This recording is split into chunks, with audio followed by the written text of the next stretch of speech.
Welcome दोस्तों, आप देख रहे हैं रहस्यमय कहानी। मैं दीपक कुमार आप सभी को स्वागत करता हूं आज की कहानी में। तो दोस्तों, आज की कहानी का शीर्षक है कोटा रेलवे स्टेशन। तो चलिए बढ़ते हैं आज की कहानी की ओर।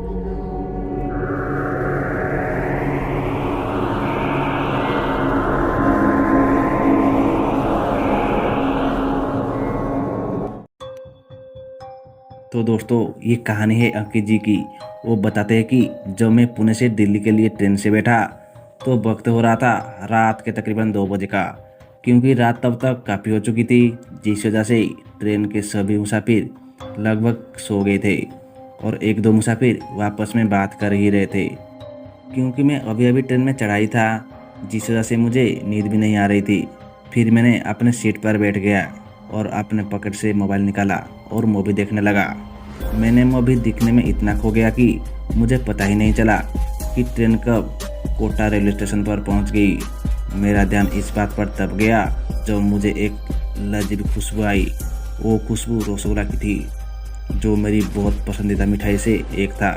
तभी मैंने खिड़की के बाहर झांक कर देखा कि कोई रसगुल्ला तो नहीं बेच रहा है। काफ़ी देर तक निगाह इधर उधर घुमाने के बाद जब मुझे कोई नज़र नहीं आई तो मैंने वापस मूवी देखने के लिए बैठ गया कि तभी थोड़ी देर बाद अचानक ही मेरी नज़र खिड़की की बाहर पड़ी, जहाँ एक बच्चा खड़ा था। उस बच्चे को देखकर मैं तो एक पल के लिए डर ही गया। मैंने उस बच्चे से पूछा भी, क्या क्या बात है, मगर उसने कोई जवाब नहीं दिया। वो सिर्फ चुपचाप खड़ा रहा और मुझे घूरता ही रहा। फिर मेरी नज़र उसकी हाथों पर पड़ी, जो वो कुछ लिए हुए खड़ा था, मगर दिखने से तो कुछ पता नहीं चल पा रहा था कि उसके हाथों में क्या है। लेकिन उसे आती तेज खुशबू से मुझे अंदाजा हो गया था कि वो रसगुल्ला ही होगी। मैं अभी उस बच्चे से रसगुल्ला खरीदने के लिए सोच ही रहा था कि वो बच्चा एक कटोरे जैसे मिट्टी के बर्तन में 8-10 रसगुल्ले डालते हुए मेरी ओर अपने हाथ बढ़ाई। मैंने उसे वो रसगुल्ला ली और अपने पॉकेट से पैसे निकालते हुए उस बच्चे से पूछा, कितना दूं? मैं अभी अपने पॉकेट से उसे देने के लिए पैसे निकाल ही रहा था कि वो बच्चा बिना पैसे लिए ही चला गया। मैं उसे बहुत आवाज़ भी दी, मगर वो बच्चा मेरी सुन ही नहीं रहा था।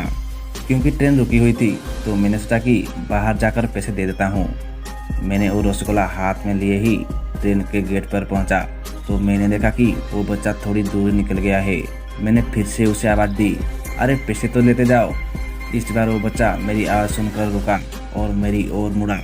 वो अभी मेरी ओर बढ़ ही रहा था कि मैंने देखा कि उस बच्चे का परछाई नहीं है। कायदे से तो पीछे से आती रोशनी से उस बच्चे का परछाई सामने की ओर बननी चाहिए थी, जैसे कि वहाँ खंबे की बन रही थी। फिर जो मैंने और गौर से देखा तो मैंने पाया कि वो चलने के लिए अपने कदम नहीं उठा रहा है, मगर वो फिर भी मेरी ओर आते जा रहा है। उसे उस तरह आगे बढ़ता देख मैंने एकदम से डर सा गया और हड़बड़ाहट में उसी वक्त मेरी हाथों से उस कटोरी की रसगुल्ला भी वहीं पर ही गिर गई। फिर मैंने दोबारा सामने देखा तो वो बच्चा वहाँ पर नहीं था। मैं डर के मारे वापस अपने सीट पर आकर बैठ गई और तभी ट्रेन भी चल पड़ी। तो दोस्तों, कैसी लगी अंकित जी की ये हॉरर स्टोरी, कमेंट में ज़रूर बताना। तो दोस्तों, इस कहानी में बस इतना ही। कहानी अगर आपको अच्छी लगी है तो लाइक शेयर सब्सक्राइब। मैं आपका दोस्त दीपक कुमार मिलता हूँ फिर एक नई कहानी में।